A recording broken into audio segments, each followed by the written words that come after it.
என்னைக்கு இளைஞர்கள் விவசாயத்தையும் அரசியலையும் ஒரு ப்ரொஃபஷனா நினைக்கிறீங்களோ அன்னைக்குதான் இந்தியா வல்லரசு ஆகும். ஒவ்வொரு அக்ரிகல்ச்சர் ப்ராடக்ட்டுக்கும் ஒரு கவர்மெண்ட் மார்க்கெட் வரணும். அப்பதான் விவசாயியோட தற்கொலை குறையும். இன்னைக்கு ஒரு விவசாயியோட சாவு, நாளைக்கு லட்சக்கணக்கான பேரோட சாவு.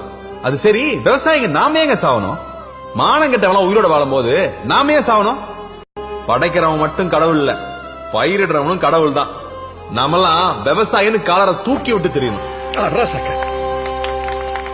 கண்ணுங்களா, நீங்க இன்ஜினியரிங் படிங்க, டாக்டருக்கு படிங்க, வக்கீலுக்கு படிங்க, ஏன் அரசியல் கூட பண்ணுங்க, விவசாயமும் பண்ணுங்க. என்னை பொறுத்த வரைக்கும் அடுத்த ஒலிம்பிக்ஸ்ல எத்தனை மெடல் வாங்க போறோங்கிறத விட அடுத்த தலைமுறையில எத்தனை பேர் விவசாயம் பண்ண போறோங்கிறது தான் முக்கியம். அதுதான் நம்ம வீட்டுக்கும் தேவை, நாட்டுக்கும் தேவை.